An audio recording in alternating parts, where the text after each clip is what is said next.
Okay, the meeting is now live streaming.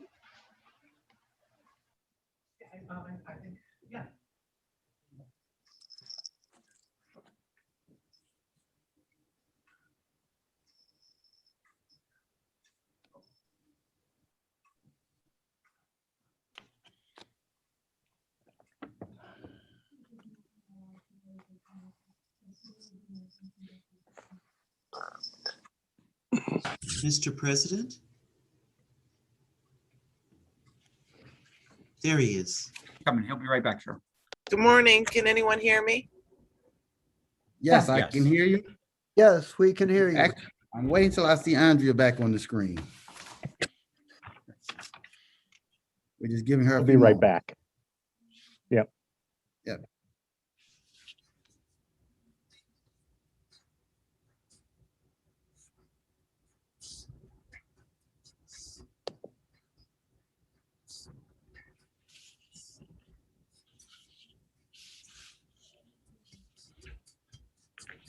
Good morning. Good morning.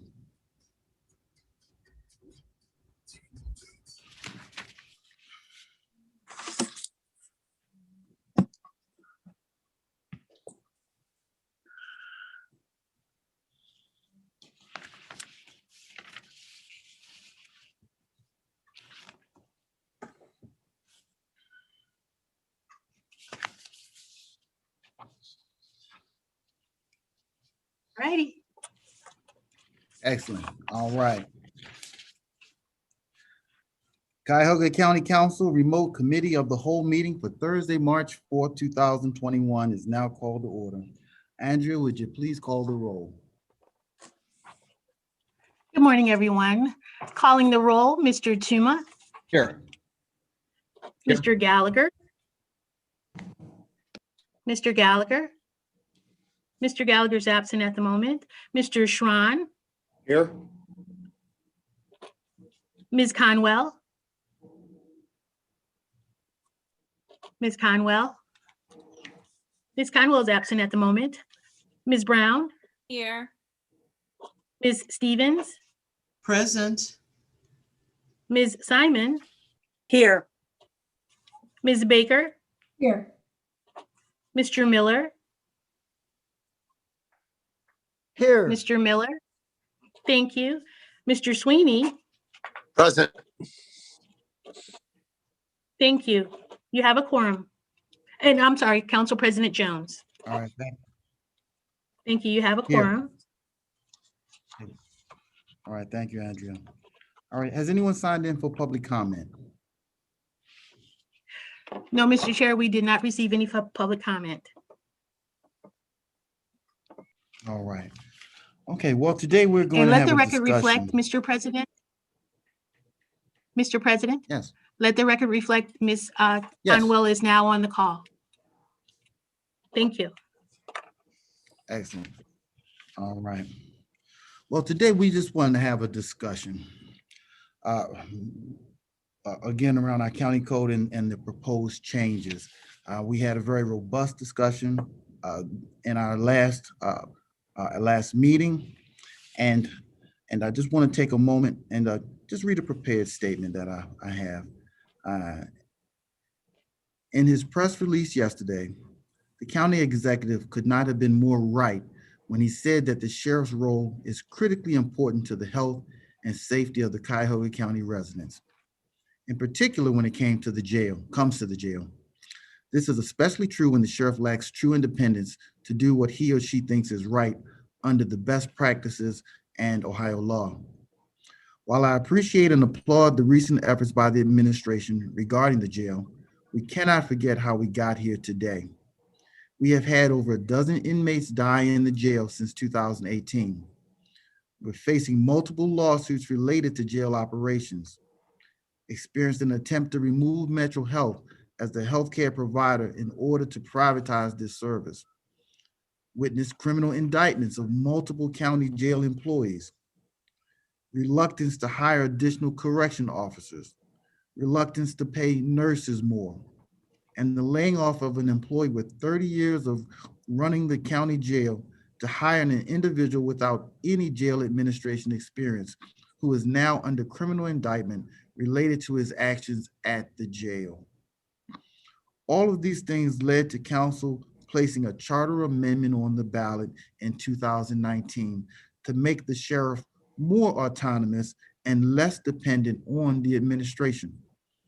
As a reminder to my colleagues and the county executive, the voters passed the charter amendment with over 74% in favor of making the sheriff more independent from the county executive.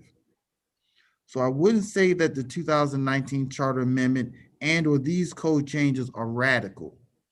I would say that they are absolutely necessary.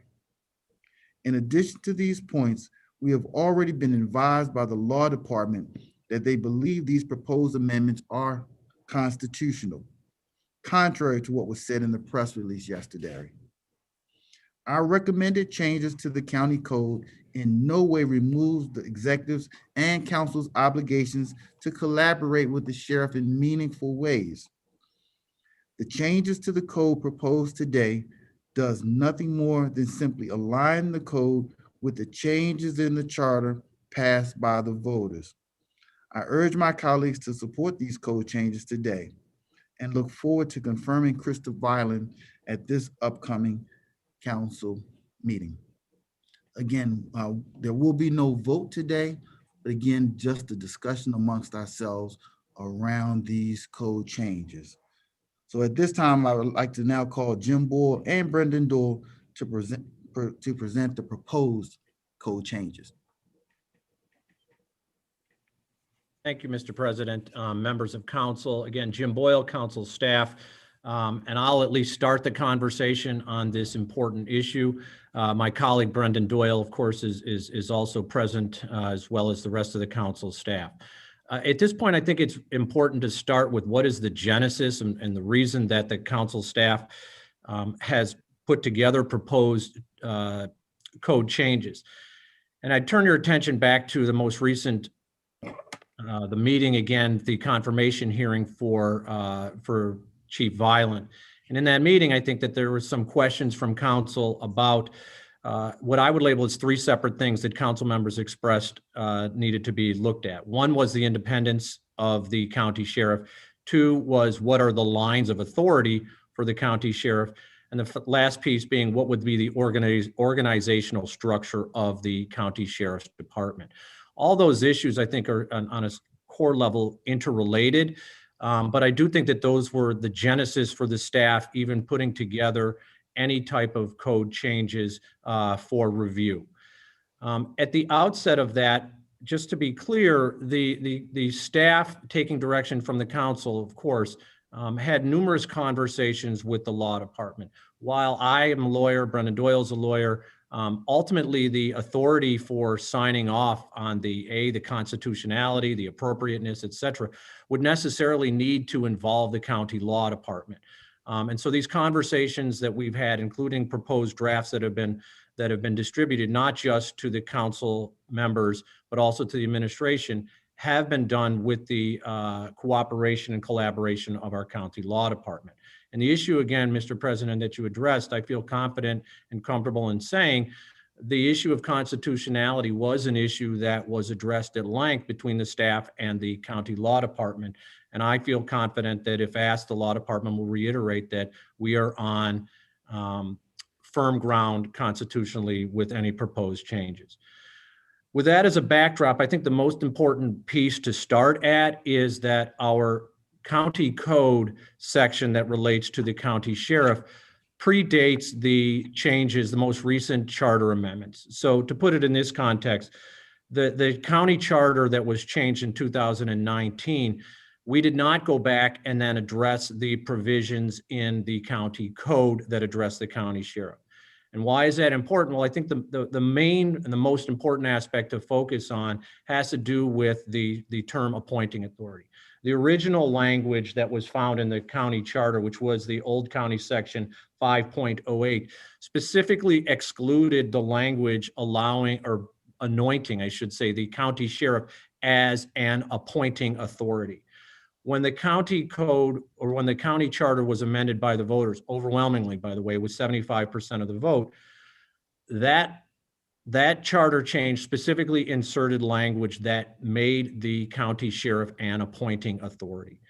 And that is important to look at because our code section that, again, has not been addressed or updated since the county charter change kind of puts a hybrid position in terms of what the appointing authority obligations are, including both the county sheriff as well as executive, both in hiring and in elimination of jobs.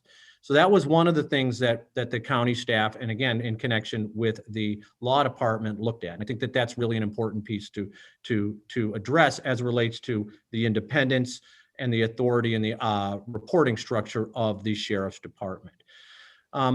The other thing that's important is that the original county code section, which would be 202.07, really doesn't focus a lot on the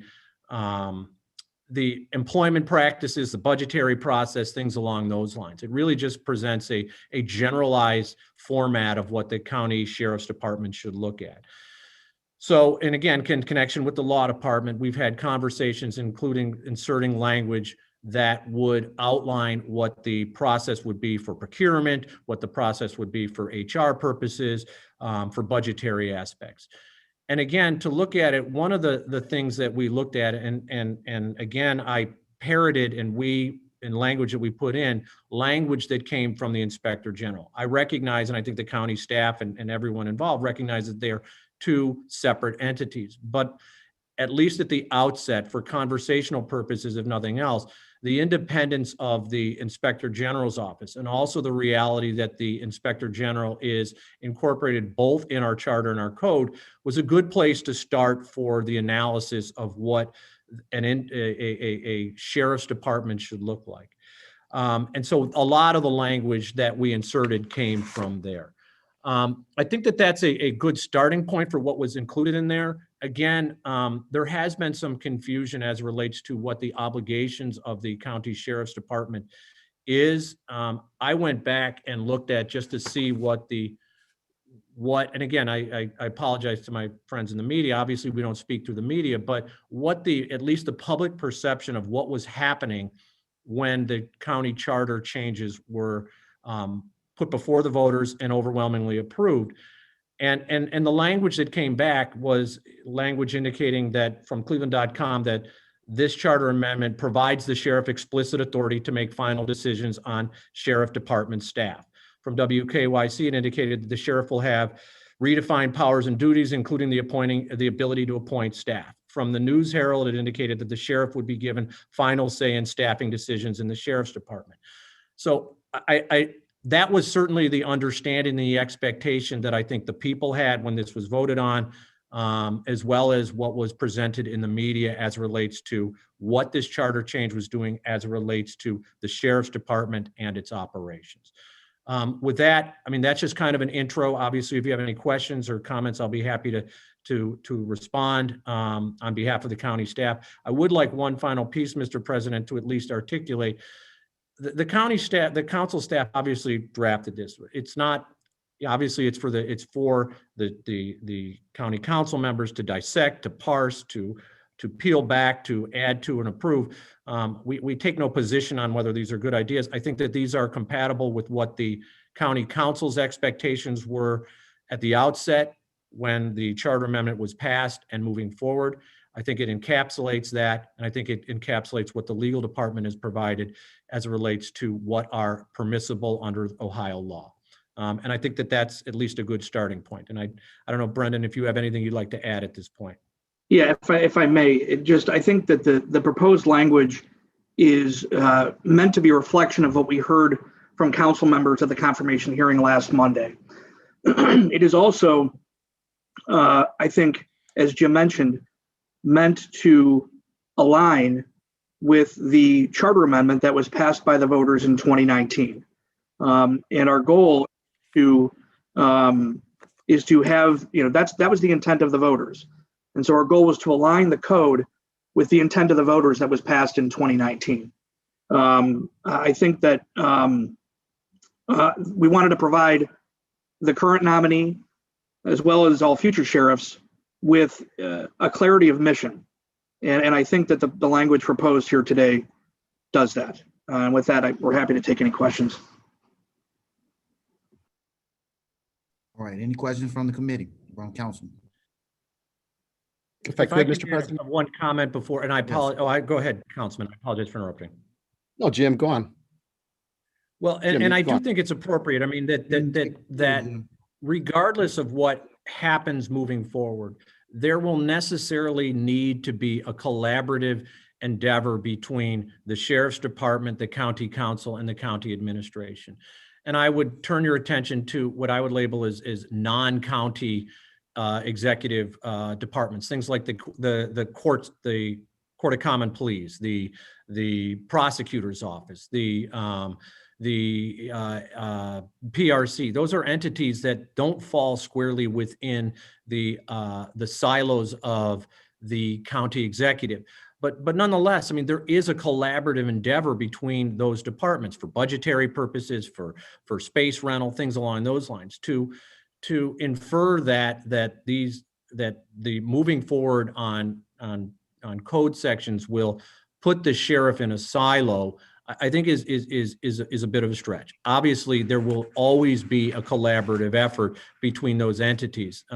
There always has been. There was when the sheriff was an independently elected position. Obviously, they still need to go to the commissioners for their budgetary aspects. So it will not be a siloed effect. And I apologize, Councilman, for interrupting. No, thank you for that, Jim. Councilman Tuma. All right, thank you. With respect to Jim and Brandon, what type of did you have any discussions with individual council people regarding their feelings about the legislation as in terms of the independent nature of the office? I don't know if you want to start, Brendan. I can. We did, Councilman Tuma. We, to the extent that council members wanted to discuss the proposed language, we had conversations with members of council. We also talked about the independence of the sheriff and why the reasons why we were proposing what we were proposing. And those council members gave us individual feedback. Okay, thank you. And I just want to address. If I could just add on that, Brendan, some of the change. Go ahead, Scott. I apologize. No, go on, Jim. Go I'm on a lag. That's okay. Some of those conversations have resulted in changes, and so I think that that's a fair comment or fair question, and also one that I think is appropriate to respond. We have you've seen several drafts have come through, and some of those are based on comments and questions and inquiries and from the council members. And you've seen, for example, Councilman Tuma, that we've had several iterations of this have passed through, and all of those iterations, to be clear, have been shared with all the council members as well as the administration throughout. Thank you, Jim. And if I could, Mr. President, I just wanted to address one of your comments that you made in your opening statement. I agree wholeheartedly with your opening statement, and I think it's very much a part of council's awareness, and it should be of the public's awareness, that this isn't happening in a vacuum. I mean, there's a reason why we're doing this, and the history over at the jail and with the sheriff's office over the past couple years, 2-3 years at least, since I've been around, there have been major issues. And if you want to talk about radical issues, there have been radical problems at that jail. And sometimes radical problems require radical remedies. But I agree with you. I don't think this is a radical remedy at all. I think it's actually being thought out in a very well and precise manner by council.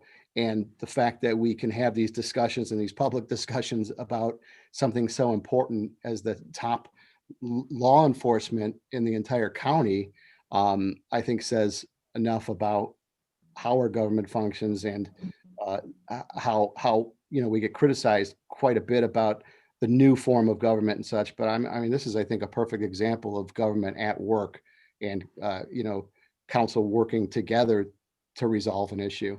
I just think it's important to say that. That's right. Thank you, Councilman Tuma. And you're right. We've come into a new. I'm getting buffering. Scott, are you still talking? Are you?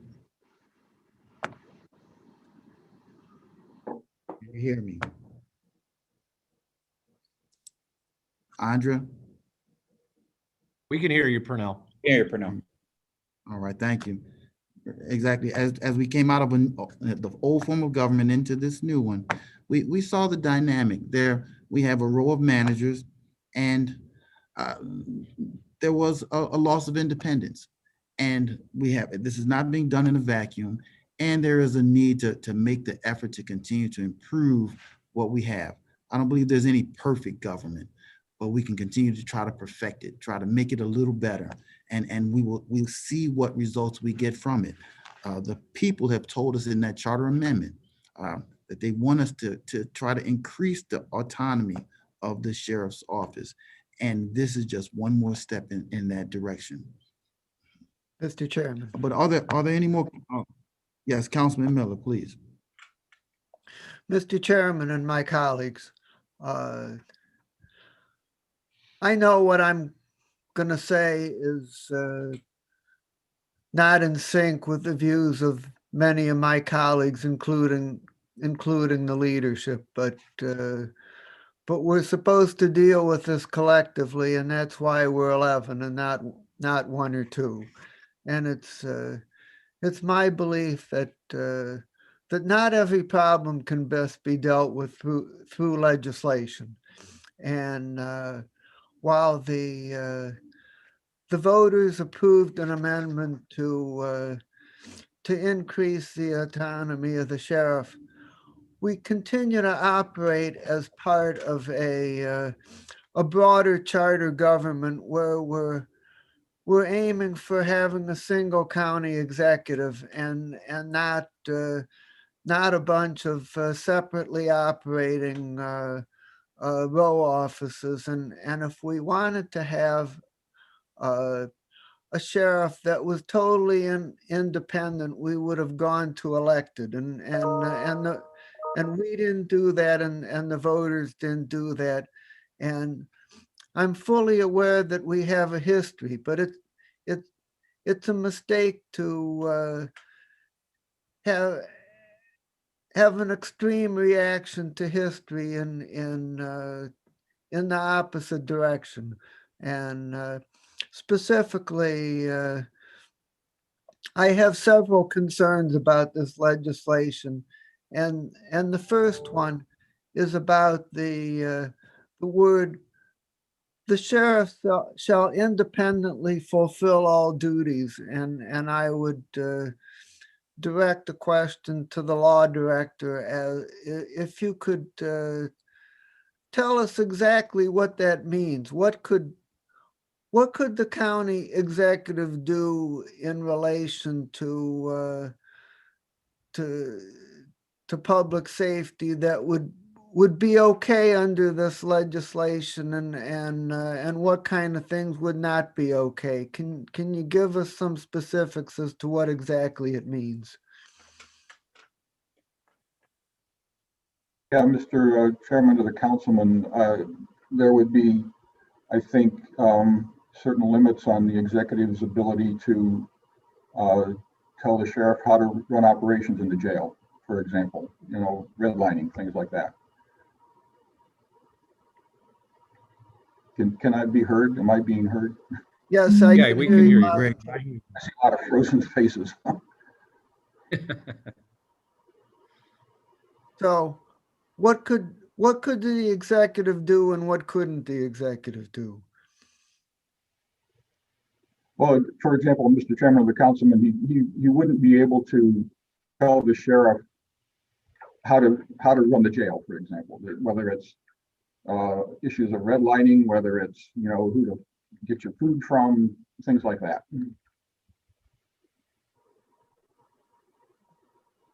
And what things could the executive do? In this case, I don't have any good examples, frankly. Well, I think it. Greg, would he be able to share? That is Would he be able to definitely, share? that is definitely a matter of concern, that the executive might not be able to do almost anything. And Mr. President? Yeah. President? Go ahead. Thank you.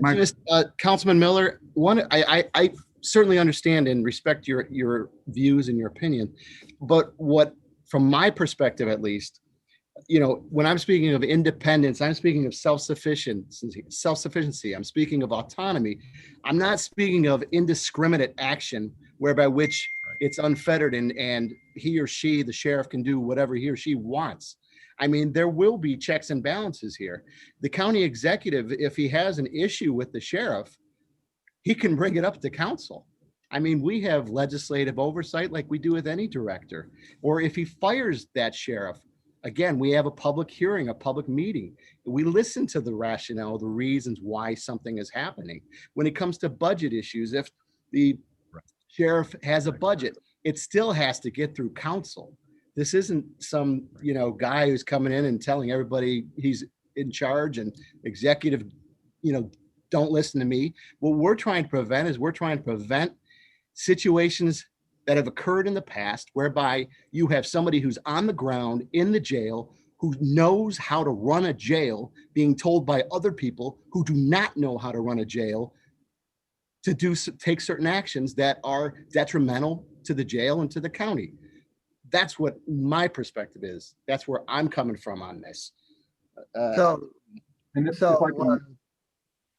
Mr. President, and to my colleagues, regarding the budget, the new language says, the county shall exercise good faith efforts to provide the sheriff's department with the necessary services, facilities, office space, equipment, and other necessities as necessary for the county sheriff to fulfill all duties and obligations. And I always get very nervous with language like that. If you get into an economic downturn and there's not really enough money for any department to get everything that it really needs, well, who decides what's necessary and what's not? Does this mean that the sheriff's office has to get everything that it needs and every other office has to take a deeper cut to make it balance? I would ask the law director or perhaps OMB, how do you resolve that kind of situation with this language? Sure, Mr. Chairman of the councilman, I think that's why the phrase "good faith" is in there. And as I think Jim pointed out in his introductory remarks, the administration, the sheriff, and the council have to work together to figure out what makes the most sense in a situation like you described. Ultimately, of course, the budget is in the hands of council, but it's based on recommendations from both the administration side and in this case from the sheriff's side. But that's what good faith is all about. As Jim said, the three entities working together. So, and Councilman Miller, if I can just comment, that language is taken verbatim from, I apologize, it might not be verbatim, but it certainly was parroted from the language that is included in the Inspector General. And again, that office being incorporated into the county charter, obviously that office is going to exist. So The good faith efforts is the language that has allowed the Inspector General's office to continue to function and be funded by this council. So I think that the equating of the Inspector General and the Sheriff's Office is one of the things that's the most off target about what we're doing here, because with the Inspector General, you really want an office that is very independent of everything that's going on in county government and can look at things dispassionately and deal with all the problems that come up. But when it comes to the sheriff's office is the part of a larger system, and the executive and the council and the sheriff really need to work together to determine public safety policy for the county. And it's just not the same thing. And so I just take strong exception to that equivalence. So the one other question I would ask is about who else is an appointing authority, and are there other county officials besides the county executive and the sheriff that are an appointed authority under our government? I can at least start that conversation, and there are numerous. And I apologize, I don't have a delineated list that I think HR would be able to do that, or the law director, but I can articulate that there are numerous, and certainly the county code articulates who those folks are. So I know, for example, I believe some of the newly created entities in the Department of Innovation, those folks are, I believe, and Greg, you can go through the county code, but there are numerous of them, Dale. Okay, well, that confirms what I'm getting at, because these other appointing authorities, they don't have the authority to make appointments independent of the county executive. They do that in collaboration with the county executive. But here with the sheriff, we're talking about giving the sheriff the authority to hire people completely on his own. I mean, there would be it would be exceptional. It just because you're an appointing authority doesn't give you the power to do it completely on your own. And so the section where in the legislation where it no longer reads the county executive and the sheriff shall make appointments, it says only the county executive, only the county sheriff. I have a problem with that. May I comment on that? Mr. Chairman of the Yes, Councilman? go right ahead. There is language in this new proposed section that does say the sheriff would have to comply with our hiring practices that are established under our charter and our code. So there is a bit of a box he would have to work in this regard. But again, I've got a lot of buffering here. All I see is frozen faces. Yes, We can hear you, Greg. yes, that may be, but the current language completely cuts out the county executive out of the hiring process, which we don't do for any of the other appointing authorities. Just making the sheriff an appointing authority doesn't give him a complete carte blanche to do whatever he wants.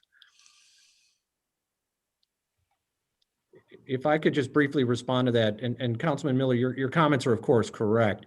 But the hiring authority, again, would always be tempered clearly by budgetary aspects. And it's not lost on conversations that I've had, that I know that you've been involved in with the Human Resource Department folks, that the current situation, at least in some aspects, has created, or at least potentially creates, what are known as dual appointing authority situations, which may be problematic legally down the line. But your points are well taken. So just one more thing, Mr. President, and then I'll let it go. Just in the way of offering an alternative to this approach of changing the county code, I would just like to ask Chief of Staff Mason if the executive would be willing to work with the council in creating a system where there's more direct conversation between the executive and the county sheriff, so that that things don't have to be filtered through two intermediaries, and the sheriff can directly work with the executive more so in helping to put together the county's policy on public safety. Thank you. Councilman Miller, I would say to you that we're open to all kinds of alternatives. That would be a good suggestion, that we have some arranged meetings that directly with the executive and the sheriff. That's possible. I would add that since I've been here, and what I've viewed is that the sheriff has been at many of our meetings that we have on jail issues. So absolutely, we'd be all in on something like that. Thank you very much, Mr. Chairman. Mr. Chairman. Right. Yes, Councilman Schron. Yeah, and first thing, Council President, I'm glad we are moving slower this piece of it, because I don't necessarily see that an appointment of our next sheriff has to be conditioned upon us passing this before we have our full-time sheriff. I think that just like any person coming into the county government, if we change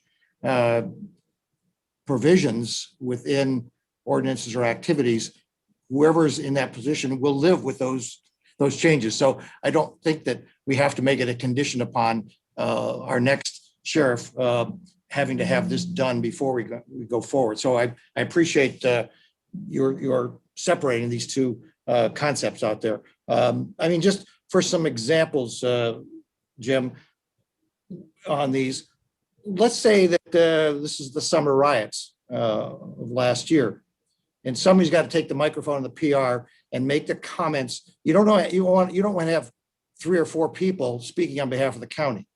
Who speaks on behalf of the sheriff's department and the activities and actions at that point in time in the middle of that? Is it the county executive who's speaking for the entire county, or is it the sheriff who's speaking on a PR? Well, again, and it depends. If it's a purely law enforcement situation, I would certainly make the argument, or at least the comment, that it should come from the law enforcement angle, which is of course the county sheriff. Broader countywide issues, curfews and things along those lines that extend past the law enforcement angle, I would assume would come from the county executive. But now, just having opened that door, the sheriff suggests we have a curfew at X and the county executive picks Y. Do the same thing in the state of Ohio. The governor picked the curfews, not the authorities within that. And when I watched the other press conferences across the country on this, you always had the executive, it seems like, making the statements.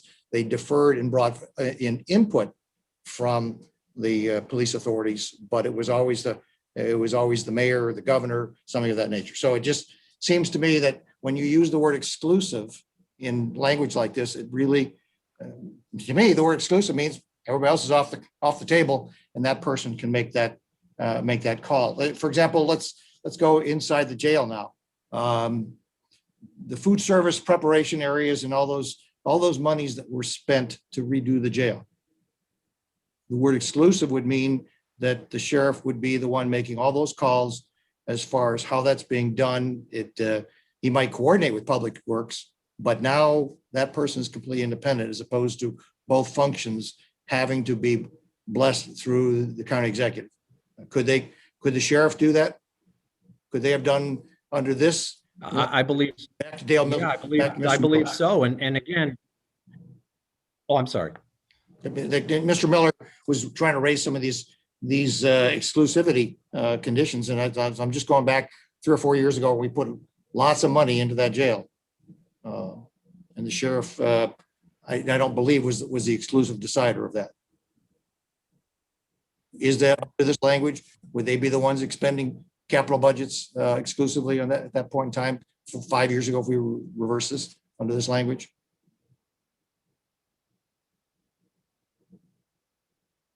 Uh-oh. I would say yes. Yeah, that's the way it sounds like. Let's go through it. Let me take This is it. Greg, by the way. Let's say that the county sheriff under this language wants to spend substantial amounts of money on the current jail. And the county executive and the team are working hard to look at whether or not we should build a new jail. Does the county sheriff have the ability to say, hey, I want to put my money into this old jail for, because I think you guys are not going to get, you don't have this program right, and I have exclusive responsibility in the operation of the jail. Does that include the way the physical property of that building runs under this language? Chairman, is this a case, is this a case where the council has given him money for that purpose? Well, we're going to have the two points of view. One's going to argue to budget, spend the money. The other's going to say, don't spend it because in 5 years, we're going to have a new jail. We don't want to put that kind of capital improvement in. And we've given exclusive. The budgetary issues again come back to council. Okay, so you're going to rely on us to make that call if there's a controversy between the two, which is fine. I just want to understand. Any budgetary issue is council's decision to make. Yeah, but usually it's budgetary between the person presenting the budget and council. It is not two parties. We're at this point in time, we're going to create them being equal parties, I believe, under this exclusivity language. See, I'm If I could inject, Councilman, if I could just turn your attention, and I obviously the law director's comments are of course correct. I mean, it'll be a councilmatic aspect of how they want to address the budgetary pieces, but and Council President Jones read it into the record at the confirmation hearing for Chief Violent. But Ohio Revised Code Section 341.01 makes it clear that the sheriff is responsible for the jail. The sheriff shall have charge of the county jail and all persons confined therein. He shall keep such persons safely, attend to the jail, and govern and regulate the jail according to the minimum standards for jails in Ohio promulgated by the Department of Rehabilitation and Correction. So, I mean, your point is a good one. And I think within the budgetary aspects that the law director has pointed out, yes, the sheriff's in charge of the jail. That's how the law reads. Okay, and I take that language to mean the operation of the jail, how you apply your personnel, whether you do lockdowns. That's, to me, that language as opposed to the physical plant of the jail. So I don't read that being as broad as what you're talking about. I read it as being, as if we separate the operation of the jail from the budgetary capital side, I think it's a different conversation. And the same thing with the operation of how other sheriff functions out there. So I separate those two in my own mind. Okay. I could make a Councilman, if I might interrupt just for a moment, here's where I see a little greater autonomy here to that very point. We certainly still and always have and will determine what the budget will be. That's our responsibility. But we all know, if we go back, not even this administration, but if we go back years, how many times have we seen a director come before us when the recommended budget was given to us, and that director with limited autonomy said, I can operate within the budget I have, when we would say, what do you need to meet the critical needs of your department? And we would hear that statement. What we have now allows the sheriff to now be free from that statement and to be able to share what we really need to know is, what do you need to meet the critical needs of your department? And then, yes, it's on us to make that decision. It has always been on us to make that decision. and correct me if I'm wrong, law department, but isn't that a fundamental difference here?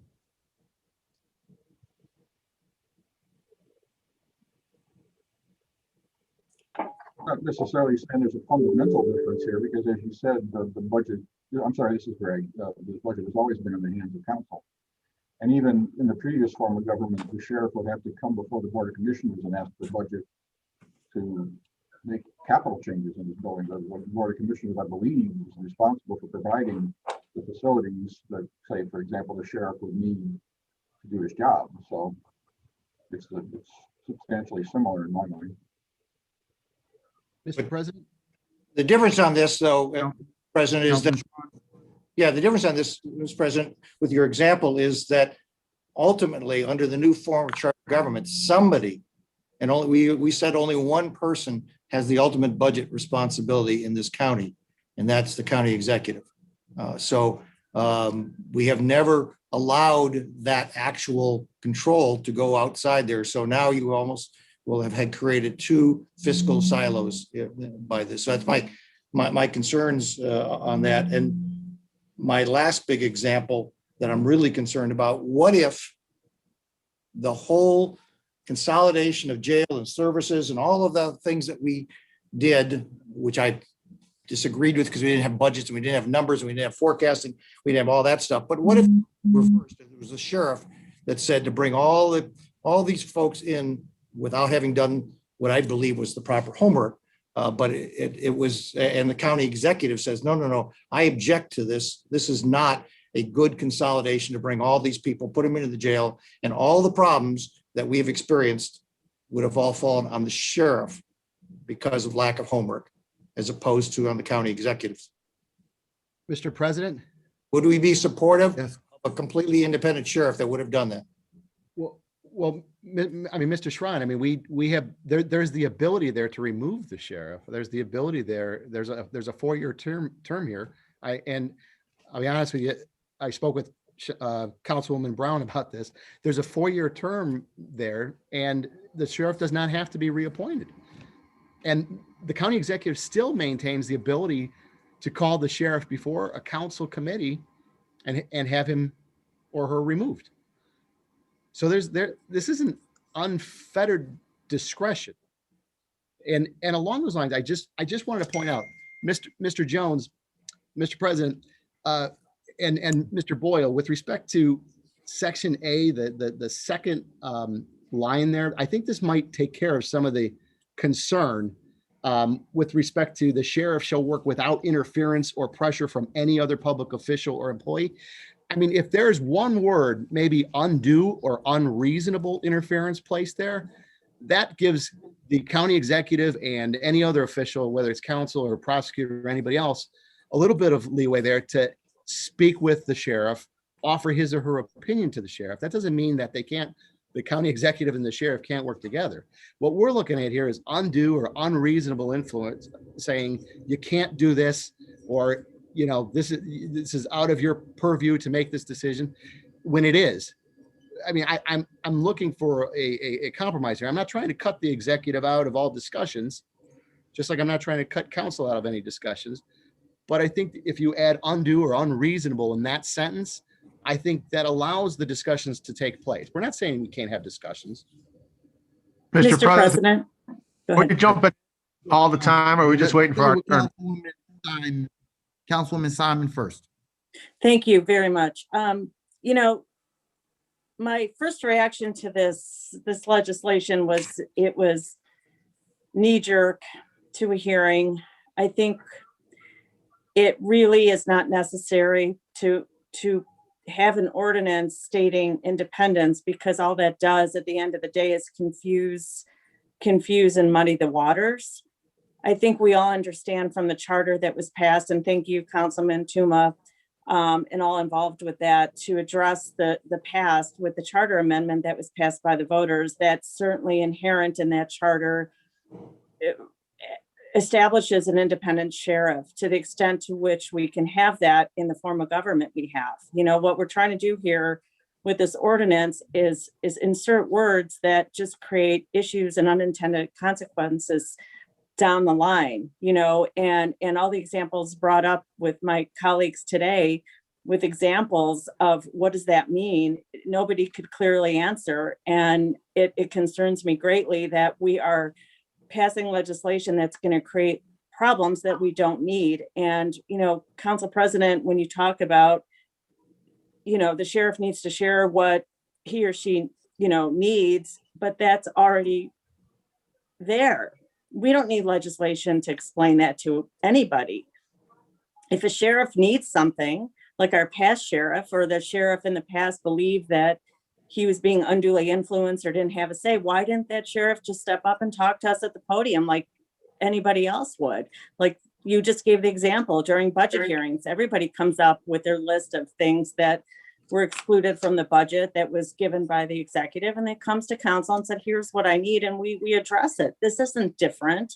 We don't need legislation to carve out the obvious to the sheriff. I mean, that's what we're doing. We're carving something out that already exists for the sheriff, which it's not necessary. So that's my opinion. I mean, if the sheriff really had problems last time, why wasn't the sheriff at the podium telling us I have a problem, like Gary Brock or whoever, So I'm concerned about this, that we need to treat the sheriff department so differently than every other department, and it creates a problem where there has to be an end game. The buck has to stop someplace, and either it's going to be with an elected sheriff, which I don't support, or it's going to be this form of government. And you guys are just trying, I believe, to thread the needle and create something that it's a problem. Everything we need is there. The charter amendment is clear.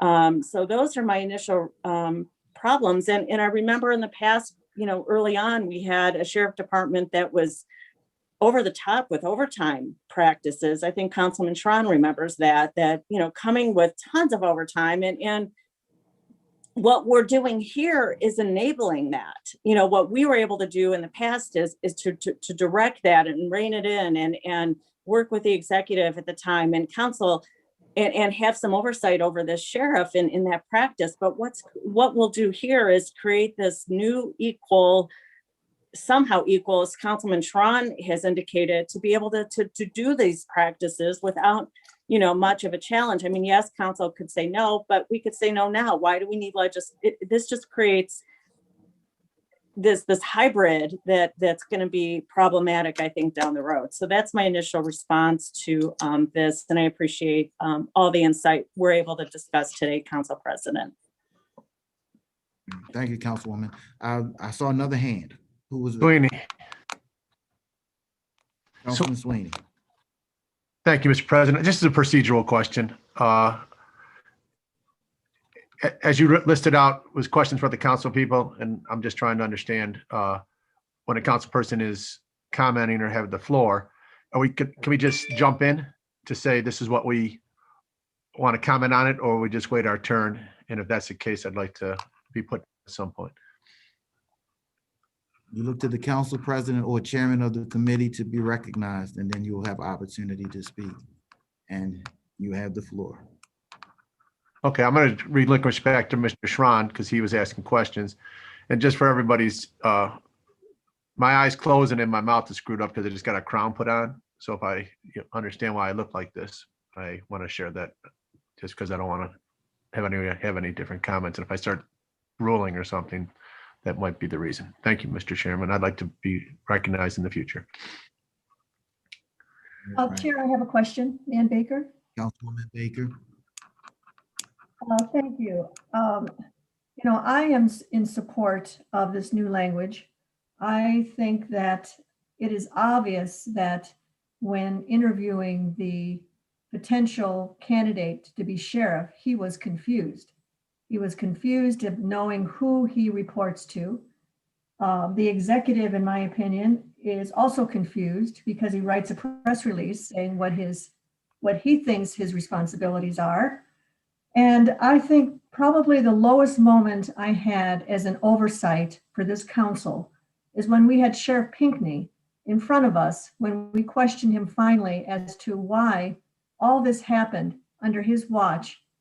And he was like a deer in headlights, didn't know he had that authority, was intimidated by perhaps stepping out, didn't really know that the person who was hired, who should have been below him, was really above him. And I do think that we need clarification so that this new sheriff absolutely knows that he is in charge and that he is making the decisions he is qualified for, and that of course there is collaboration. But when it comes to the end of the day, he is making decisions that are best for that jail. And that's why we're hiring him as sheriff. I absolutely believe that we do need to give him that authority, just as we do with the Inspector General, following the same model of guidance. He should have that same authority. Having a sheriff come before us and not know, and us actually being victims of him not knowing, was never should happen again, never. And all that proceeded because of that is something we all have to share. But I do not want to move forward and not give this sheriff, and I disagree a bit with Councilman Schron. I think we should have this nailed down so that this sheriff knows exactly what he's walking into and what the authority we want to give him. And is he up for that job? Because the job he was interviewed for sounds a little different than the job that we're explaining to him now. And we need to make sure that that is clear. Those are my comments. Mr. President, Thank you. Councilwoman? can I jump back in? Thank you, What Councilwoman was Baker. I understand that, but ORC is very, very clear about the roles and duties are of sheriffs, and Sheriff Pinckney has been in the business for a long time, and it's really the Ohio Revised Code that sets forth the duties and powers of a sheriff, and that's 101. And one of the lowest moments I've had, obviously, is the deaths in the jail. But when I subpoenaed Sheriff Pinckney, who had an opportunity even at that point, or the council, pursuant to a subpoena that was the first one issued, still wasn't clear and forthright. So I don't think it's a matter of the sheriff not understanding the roles and duties. I certainly don't. I think it was that particular sheriff that decided how he was going to operate and respond to a situation. But I am confident that he fully understood his duties and chose not to speak up. And, we have an Inspector General in place that we put a lot of work into. Councilman Greenspan, I have to laud for this. There were many avenues for that sheriff to go through to speak up. And at the end, for me, when the subpoena was issued and he still didn't articulate answers to us, that to me is the problem. And we can legislate things to death and say, you need to do this and here's what you're supposed to do, but it's already there. And I'll be happy to, I think conversations, clear open meetings about what's expected. But when you start legislating every nuance of somebody's role and duty and be redundant and create sometimes nuances that are confusing, it's worse. But I can tell you that our past sheriff had every opportunity to speak up, and this whole line that we need to legislate around this to let them know that it's problematic. And I understand what you're saying, but my position is that we have all of those safeguards in place, and ORC is very clear what the role of a sheriff is. And I was so confused by that particular sheriff's inability to exercise that role, knowing what it was. And if there was a problem in him not doing that, he should have come forward through the hotline at the IG or through us. And that's my position. And he or she going forward, I think we have enough here to let them understand, he or she, where those valves are if there's an issue with the executive du jour. So thank you. Any other questions or comments from my colleagues? The only Mr. thing I President? would like to comment is that Can I hear- we had, thank you, Chair, Nan Baker, is that Mr. Mills was hired in that jail and made decisions around the sheriff. And I'm not convinced that the sheriff knew what he could or couldn't do. We all asked him, why didn't you come to us? And I honestly don't believe he knew. that he could, that under this form of government, that he had that, and that he would have been protected from being fired, which I think is ultimately what the problem was. And we even ask each candidate that comes before us, if you had a problem that you felt we wouldn't agree with, would you put your reputation on the line, and would you be fired over it? And he said he would. And that's the kind of person we need. We need someone to know where the buck stops. And I think Mr. Pinckney, at least from what I observed when he talked before us, I don't really think he knew. He was so overwhelmed by what was going on in the jails and what he could or couldn't do. And he was left out of conversations, left out of meetings. And what happened to Gary Brock? He got fired. So, I do believe this legislation is needed.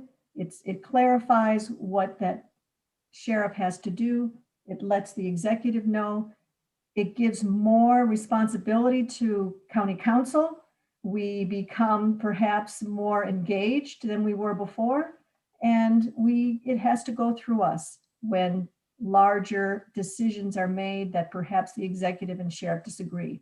We get involved. Before, we didn't even know about it.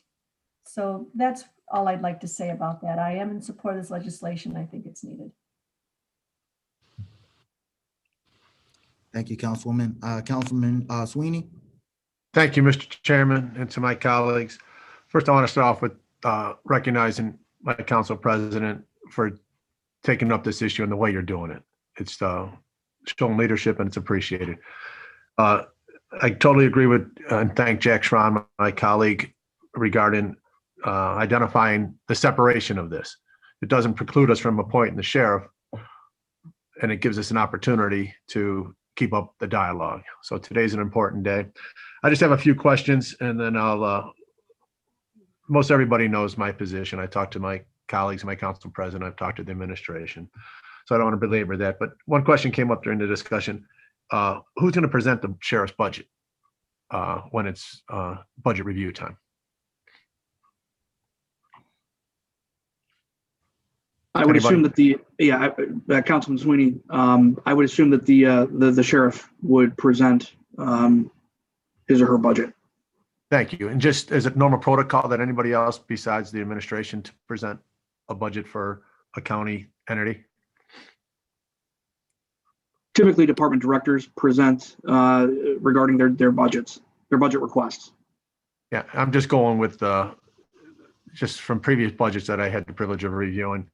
There'd be the director of finance at the table, and each and every other director would come and be available to answer questions, but it's the fiscal agent that would be presenting the budget from the entity that was responsible, city, Cleveland, state, Ohio, or the county.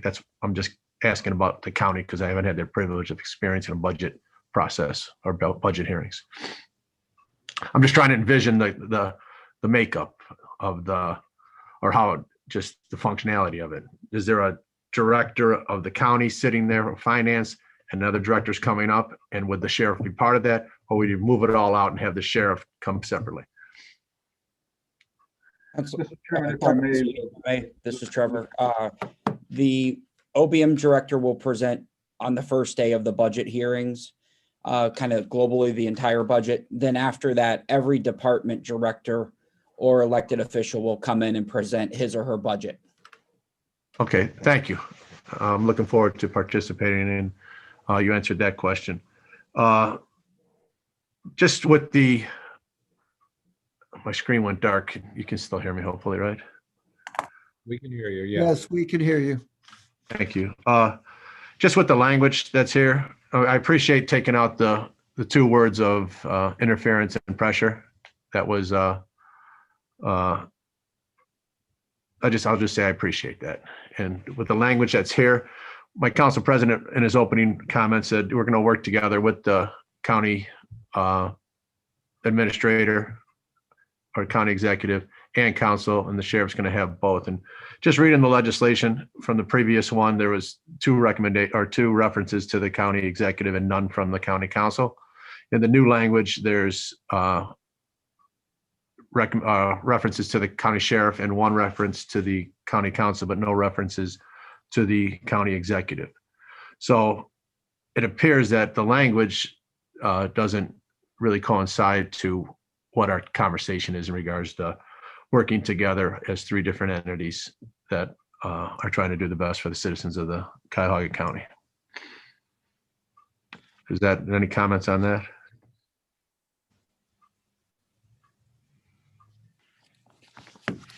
Okay, I'll just keep going then.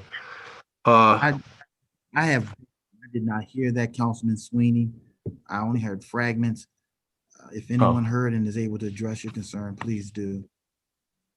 Yeah, and so Marty, or Councilman Sweeney, I apologize, you broke up a little bit, but are you referencing to the aspects of in the revised language that's in front of you where some of the proposed deletions included deleting the county executive from the current code language? Is that what you're referring to? Yes. Okay, so I can at least speak for what the reference for what the council staff put together based on, again, the conversations from the council members that we spoke to, as well as the law department. Those, I believe, are both relating to the hiring and then the potential discipline or dismissal of individuals within the sheriff's office. And again, that language, I think, at least as it was proposed, was a reference to the charter that clearly delineates that the sheriff's department is its own appointing authority. And the language that was included in the initial language that had not been updated since the charter review had passed included language that I don't think was, at least was articulated, was not consistent with the sheriff being being his own appointing authority. Okay, but I'm just going with just the words in the proposed code changes of if we're talking about a partnership and if we're talking about total autonomy, the county executive shouldn't be in there because our charter amendment says that the council has the responsibility of firing a sheriff for cause. But if we're talking about right now, the ability for a partnership, the county sheriff and the county executive will communicate and they'll talk to each other. This is all boiling down to my position. Most everybody knows that when we first, this all was a genesis of a question that I innocently asked saying, what's your reporting sequence? And then he answered exactly how he understood. It went to here, here, here, and there. And there was some reaction to that. And then since there's a reaction, we are moving forward in this. And then the one thing that it sinks in my head is the clear direction that the sheriff asked for. Please give me the clear direction so I know how to function. And that's what we're doing right now, I believe. And I think this debate is very healthy and good. And the outcome, at the end of the day, it's going to come out. So my thought is, as I share with the administration and our council, is the direct report to the county executive. Councilman Miller mentioned it. I'd be comfortable with that. And the definition of direct report is undefined right now for me. But that just gives some ability to have the administration and the council and the sheriff all have defined understandings of what's happening. And if I could continue a little bit, but I'm not going too much depth, our sole responsibility is to, by charter, is terminate the sheriff with 8 votes. And how do we go about understanding what the word for cause is? It's malfeasance, it's breaking a contract, it's moral turpitude. How are we going to understand and how are we going to know about that stuff? And there's all different ways of understanding it, but would that be our responsibility or somebody else's to go with? I don't want to belabor that because we talked about it, and I look forward to keep working on this because it's important. And I'm going to relinquish the floor now because I want to. So thank you very much. Just a quick response to Councilman Sweeney. That for cause language is contained in other portions of the charter. And obviously, if there was an issue, and as you said, Councilman Sweeney, for cause could be malfeasance, it could be misfeasance, a crime of moral turpitude, things along those lines. But that is contained in other removal sections for positions like the Inspector General and I believe others. And so certainly the council would work with staff as well as certainly the law director in determining for cause. Absolutely. I'm a full believer of for cause because that's what we should be doing. So I'm not challenging that. I'm fully supportive of that. But how do we determine for cause if we have, our staff is off the charts great, and you're one of them. And to add the oversight of the jail and trying to understand all the day-to-day functions, what they did, and, you know, is it from the clocking in wrong and not reporting it to hiring somebody that shouldn't be hired? And there's a whole bunch of stuff in between, and what kind of stuff could be for cause for that. So I'm just looking forward to further dialogue in this setting or whatever dialogue we can have as we move forward within the parameters of public and open, transparent conversations. So thank you very much, and I will relinquish the floor. Mr. President. Okay, thank you, Councilman Sweeney. Councilman Miller, you have the floor. Thank you. I just wanted to follow up briefly on Councilman Sweeney's question about the appointing authority and just remind everybody of Jim Boyle's response to my question that the county has lots of appointing authorities and just making somebody an appointing authority doesn't mean they have complete autonomy to hire and fire anybody they want with no other involvement. So I just remind everybody of that.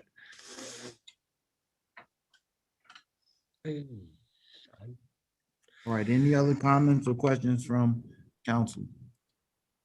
Present. Yes, Councilman Strawn. I think there's no way to look at what we've done between the voters and the original charter and to not see that we have created a hybrid. It is not straight ORC. It is not straight the ability for the county executive to fire anybody at their pleasure.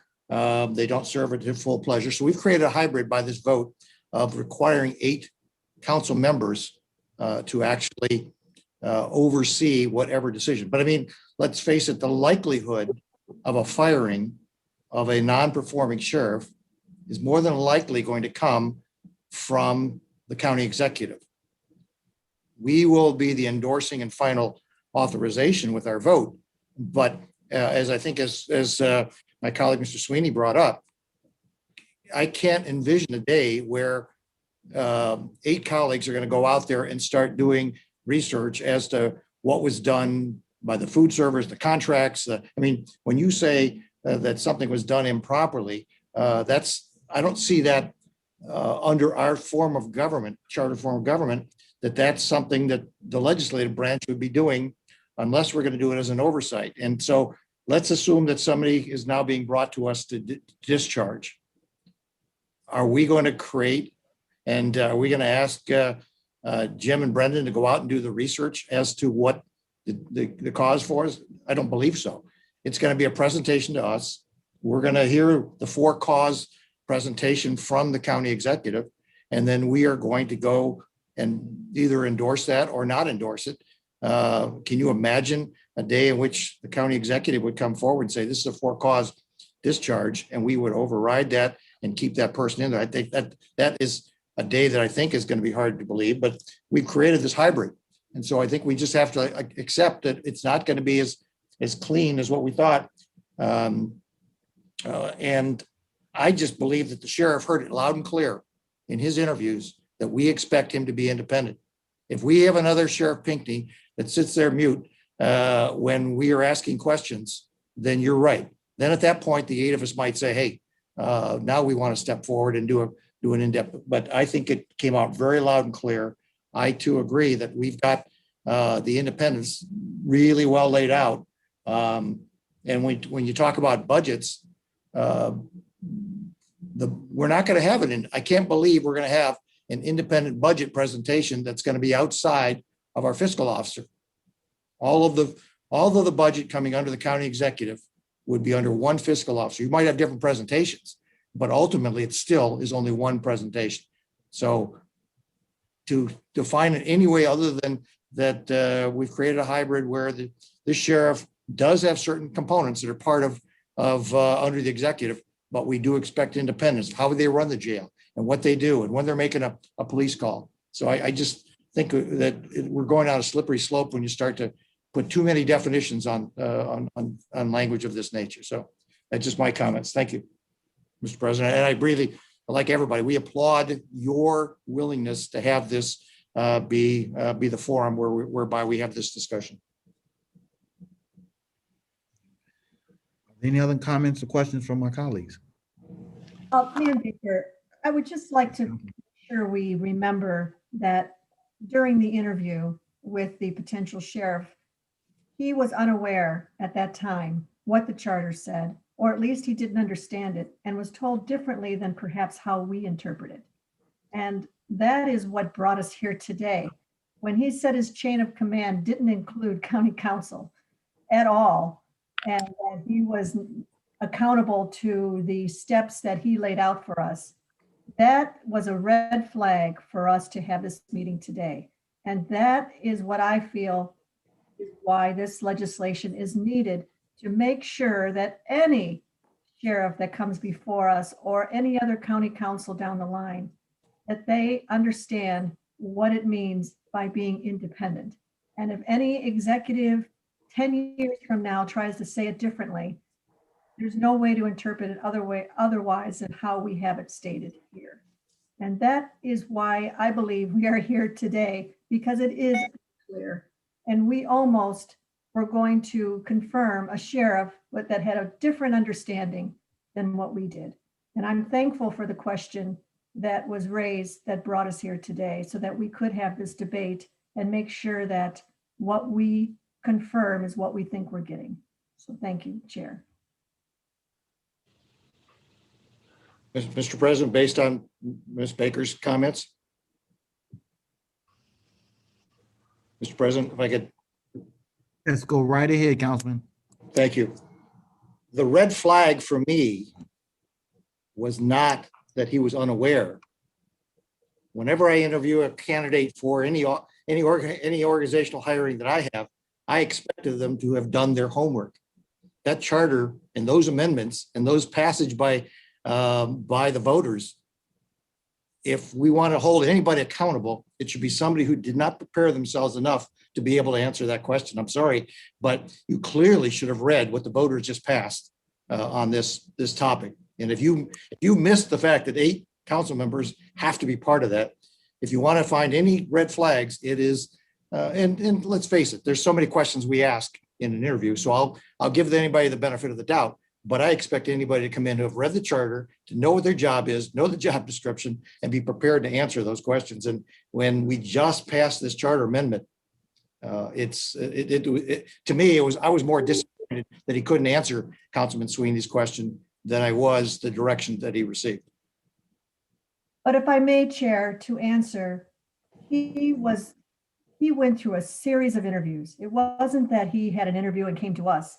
He was going through a series of interviews that he was led to believe that it was different than what we thought the independence meant. It wasn't that he didn't read the charter and challenge the charter. He should have, but he was a candidate for an office that he was in the interview process. And that interview process made it pretty clear to him what the steps were for him to be accountable to. And that's where I think there needs to be a definition of what independence needs, not only for the sheriff, but for the administrator, the executive, anyone who is there that reads it differently or interprets it differently. And that's where my disappointment was. It wasn't so much that he didn't do his homework, which he should have, but he was going through an interview process that led him there. And for him to have us challenge that, he was just saying, you guys need to come together and figure out what it is my responsibilities are. And that's what he said. And that's where why I'm in support of making this much clearer than what it is now. Thank you. Mr. Chairman, one more. Right ahead, Councilman Sweeney. Mr. Chairman, just on how's the jail doing now is the question. We know there were some absolutely egregious, bad, terrible decisions made that led to tragedies. And we had indictments, we have marshals coming in, we have I think the district, the attorney general. That's all in the past, but just since all that occurred, how's the jail been running and the sheriff's department running since then, the last couple months or since the indictments occurred? I wasn't part of, I didn't have the privilege of representing the folks from District 3 then, but I've heard so much about it, read so much about it, and how bad it was and how bad some of the decisions were that led to the tragedies. But since that, how's the jail been going? Can someone answer? Would that be answered by, do I need the sheriff's department to come over to answer that? Or can that be answered by the county executive's office? Just so I have an understanding, because it seems quiet right now. Well, we hear your question, and I believe we do have a representative from the administration. The Bill here, would Bill like to make a comment? Yeah, I'd love to jump in on this conversation. Let me first just say that this discussion is good. I mean, this is what government's all about. We have a difference in opinions amongst council members and administration, and this is what you do. You hash it out. So this is a good thing, and I don't have any issues with that. But as far as the, how the jail is doing, I think it's been a complete turnaround since probably about June, July of 19. We haven't had any real issues. There's some lingering issues that we're continuing to try to tackle, but we're doing a good job. I just wanted to raise that. I think that, if this legislation is passed and that the authority is all shifted over to the sheriff, I mean, these things that I'm gonna go through a list of things that we've gone through and we've worked on. But I started in July of 19, and from that day on, I've been concentrated on the jail all the way up and through February when we brought Bob Corey on. Then the two of us were tackling issues at the jail for another 6 months. I've kind of pulled back a little bit now, and Bob Corey is doing the same thing that I was doing. I think we've had some good things happen as a result of that. This ordinance, however, will, in my view, will kind of prevent us from doing the good things that we've been doing. And for example, like, during the code of mitigation efforts that we started, there were several preventative measures that we implemented in the early days of the pandemic to reduce the risk of the virus spread in the jail, including reducing the jail inmate population through working with the sheriff, with the prosecutor, with the judge. Metro Health conducting inmate medical screenings for symptoms immediately on intake. Inmate COVID testing process was implemented. PPE was supplied to the staff and the inmates, and the suspension of in-person court proceedings took place, and we dealt with it. The inmate population effort, we tackled that from the first day I got here. I believe the population the day I started, it was 2,300 some number. I believe today it's like 1,000, close to 1,400. So we worked it, and we've done a pretty good job. We examined, and we've done it by examining the bonds of pretrial inmates for potential or new bond review to get them out. We worked the judges and the prosecutors examining inmate sentences for potential reduction or alternative to detention. The judges suspended issuing warrants for a remaining period for probation violations to help us drop that jail count down. And we've just worked with our partners, collaboratively to work and get those the inmate population down. As you know, we've hired or retained a couple of dogs to do the screening as people, inmates, personnel, visitors come through the gates. They're dogs who are screening them for drugs. We have human resources. We've worked with our HR department. We've hired 4 women, in fact, Rhonda Gibson as the administrator, Michelle Henry as the warden, Associate Warden Damara Shimo, and Associate Warden Jennifer Frame. They've helped put that infrastructure back together, and they're working hard every single day to make it successful, and they've had success. The administration has created and facilitated grievance and training for the supervisors to help them deal with the employees. We've had a labor management training group where the union and the management get together and they talk about their issues on a regular basis. We've created lieutenant positions that weren't in existence now. We've got 1 filled. We're still trying to fill 7 to give them that upper management so that there's better everyday management of the individuals. We continue to hire and advertise and hire people for the COs to get in there so there's enough corrections officers so there isn't anybody sitting in the jails and not having their time to walk around. We've brought Public Works in. One of the things I did was very important to me is bringing Public Works in at the beginning. And Public Works is, they've converted a former abandoned jail kitchen area into over 11,000 square feet of new housing units. That went online last year. We replaced the outdated jail laundry washing machine plant so it works and it's better and it's more efficient. We refurbished the 120 holding cells. We refurbished the bullpen. We refurbished the 6th floor medical facility. We refurbished the Sally Port in the holding area. And the corridor and the stairwells were throughout this building. We've had scrubbed down, sanitized, and painted. We've designed and assigned in progress for increasing an area for increased confidential conversations with the attorneys and the inmates. And we put little cubicles around them. That's about ready to go online. We installed Jail 1 Wi-Fi access so that the infrastructure to support in-jail reporting and medical staff dispenser carts. We've improved the key inventory of all the procurement of new keys and a tracer system in the jail. When we got there, nobody even knew where all the keys were to all the cells and to all the locks. We completed a Jail 1 and 2 emergency egress lighting improvements in the stairwells. We brought the Cleveland trades, our trades in, and they've put a thermal HVAC improvements to the jail laundry area for better staff and trustee temperature control. We've completed all code requirements from the fire damper inspections and replacements within jail. There were 388 in 1 and 472 in jail 2. We've completed all those. In 2020, jail 1, pod 7E, the dorm was painted, showered, and cleaned up. Jail 2, there's a whole bunch of jail cells, but we've been rehabbing as we can go. And on an ongoing basis, when something is broke, we go in and we fix it. If somebody scrapes up the walls, we go in and fix it. And we make it livable and habitable for everybody who's in there. I think that on an ongoing basis, in the last 2 years, there's been 8,700 things fixed in the jail. On a regular basis, things get broke. The toilets are broke. In the past, nobody was really paying attention to those details. We're fixing them when they get broke. The Public Works Department is in it and they're on it. And I would suggest that if this ordinance is passed, who's going to do all this? Who is going to go into the jail and do what we did? I would say to you that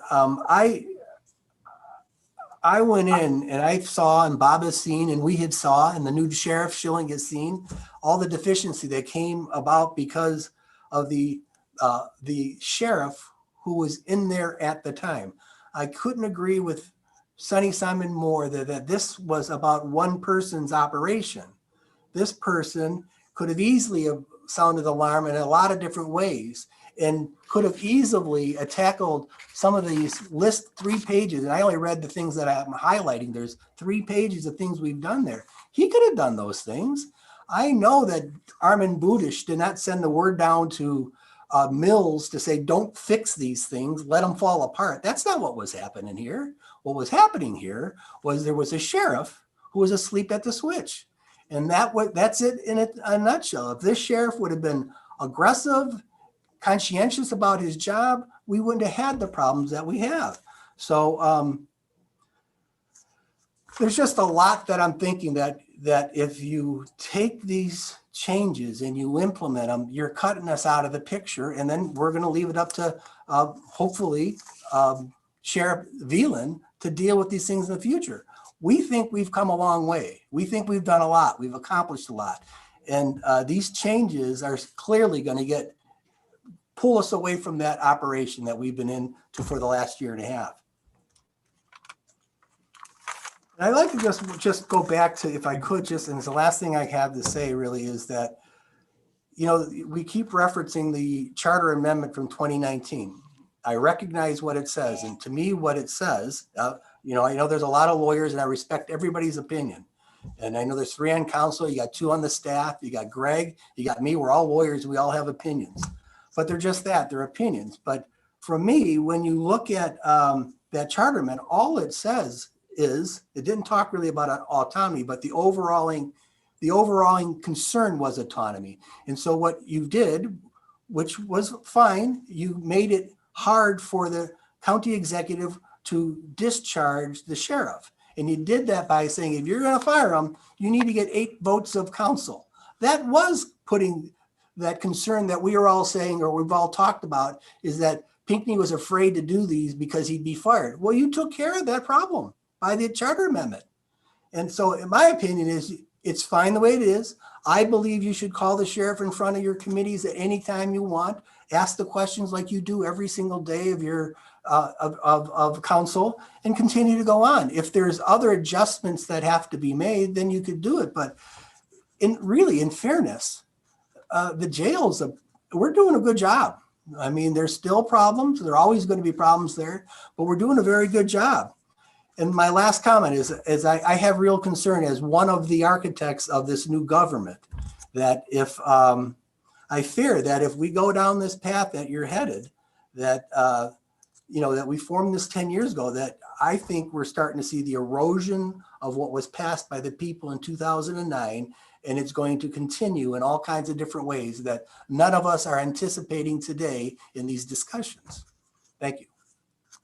Mr. Chairman. All right, Nick. Who was that? Sweeney, just want to, I didn't catch the voice. Councilman Sweeney. Thank you, Mr. Chairman. Chief of Staff, thank you for the update. What I just heard was a lot of good things that are happening in the jail now, and the county executive should be proud of that because it's working in the right direction, and he wears a jacket for that. But all the stuff in the past when he's been council president, as a county executive, he has to wear the jacket for that. So I'm glad it was bad. Now it's getting better. And I'm fully in support of an independent sheriff. But the sheriff has to work with this county executive to have the best opportunity to have a jail that's in place to take care of the health and welfare of each of every individual that goes there. It's not just the ones that had the ultimate occur to them, that they can't just make sure they don't die. They got to make sure that they are cared for and treated the way human beings should be treated as they go through the process. So, as I said before, the independent sheriff have a direct report to the county executive, and the council have oversight of the whole thing. I'm good with. So thank you for that update, Mr. Mason, and I relinquish the floor, Mr. Chairman, or Mr. President. Mr. President. Mr. President, I'm sorry, go ahead. Councilwoman Simon. Oh, just I just want to say that I don't disagree about the independence or defining roles, as Councilwoman Baker indicates, but my concern is over legislating this. I think there's other ways to do this, but Chief of Staff Mason brought up such a good point. Listening to him, I didn't think about earlier, when we contrast how the jail operates in our structure and compared to that of the juvenile court detention center, I think we need to look at that, because what the detention center has at the juvenile court is an administrative judge and a bunch of judges who are all in the pot trying to determine what needs to be fixed, what's COVID protocol, and often it's not followed there. There's chaos.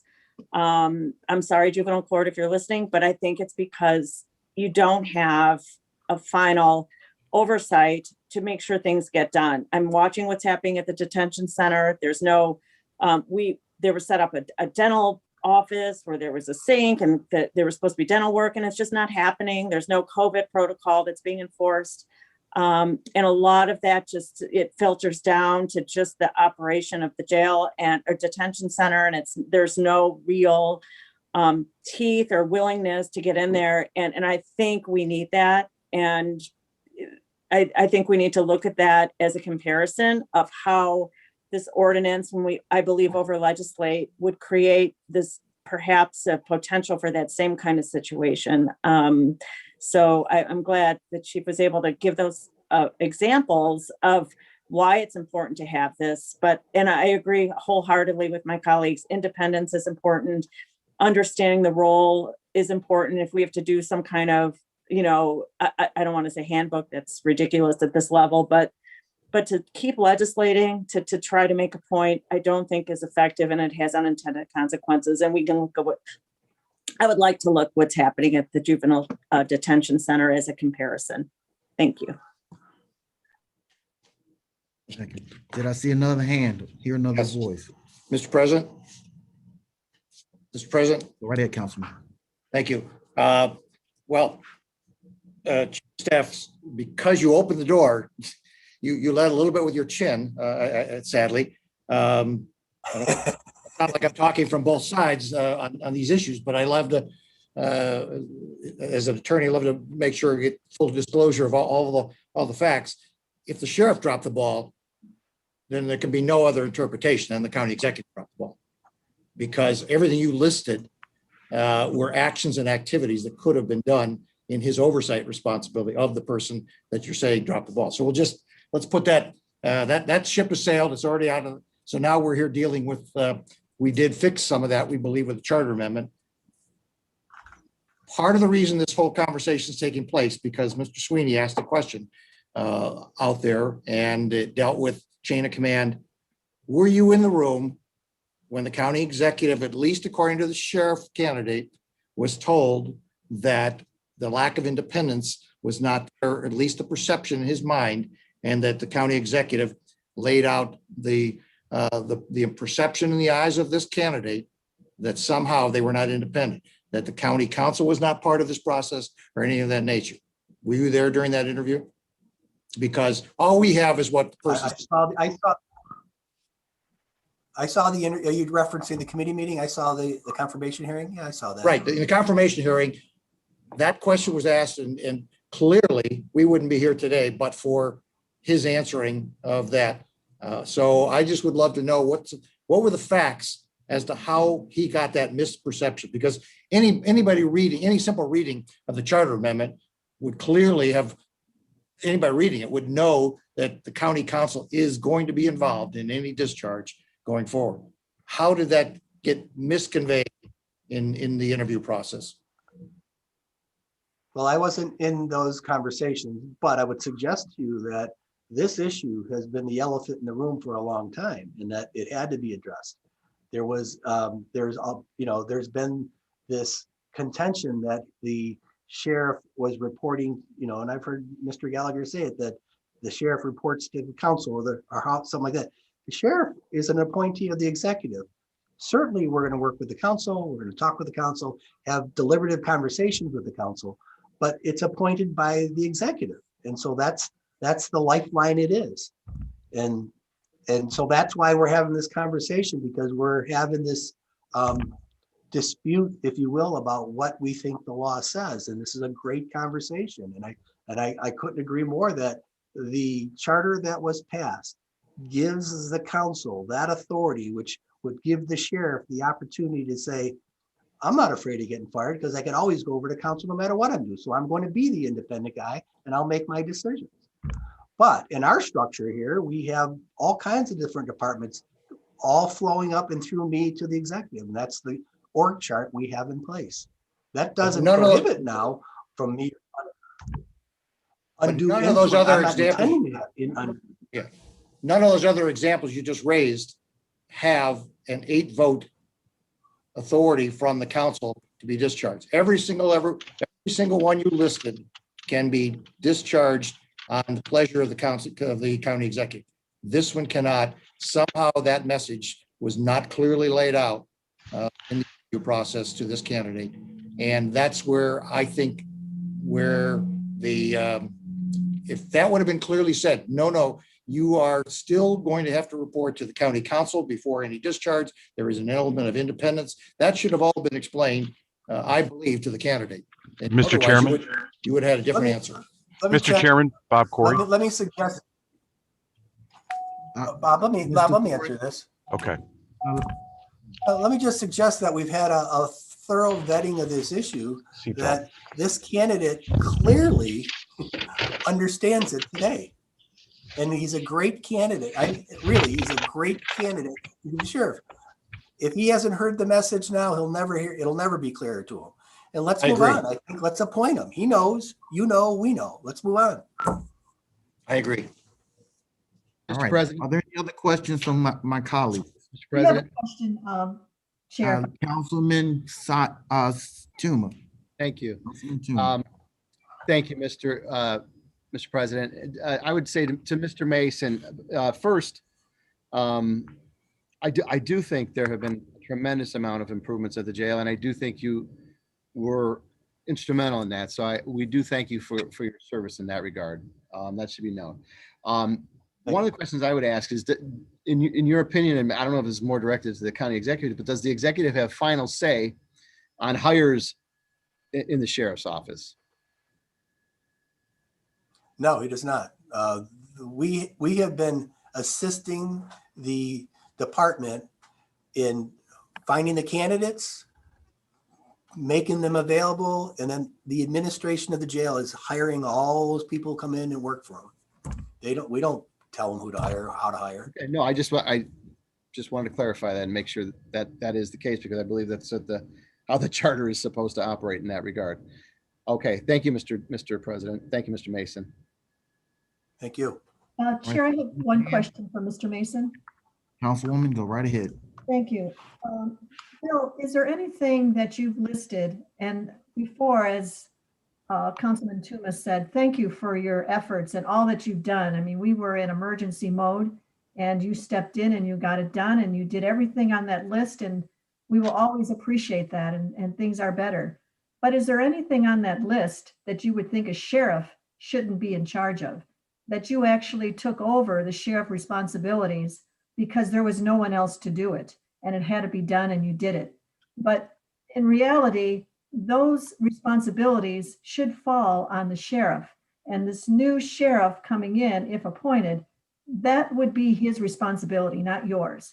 You should, if you have to step in and do those things, and Public Works too is a part of what should have been involved in making sure that what was done was done. So I applaud what you did. It was absolutely needed. We will always be grateful for your time and effort. But what you did was the responsibility of the sheriff. And I would hope that when we appoint, if we appoint this new sheriff, that he would do all that entire list and more that you have outlined for us. Are you in agreement of that? I am in agreement. I would say that those are, the sheriff will take over those responsibilities. And what I see moving forward is us being a partner with him. What do you need? How do you got to, what's got to get done? How do we got to get done? He'll bring it to our attention. We'll work through those issues and make that place a better place than it's ever been. We'll continue to do that. And if I may follow, if he has a difference of opinion with you, say he thinks whatever it is he thinks needs to be done, and you say, well, if I was sheriff, I wouldn't do it that way. And he would say to you, but you're not sheriff, I am. And I believe that this is the path we should go. If it's a huge difference of opinion, it comes to county council. You bring it to our attention, he brings it to our attention and says, hey, we have a huge disagreement and we need guidance from county council. I mean, where do you draw the line when the sheriff is given the responsibility to do everything you did without any exceptions? I mean, you did it, you made the decisions, it got done. No one said to you, no, I don't think that's what we should do. You did it because you felt that was the right thing to do. We're bringing in a sheriff now who has years of experience of running a jail, that has been his life. and he may have a difference of opinion with you.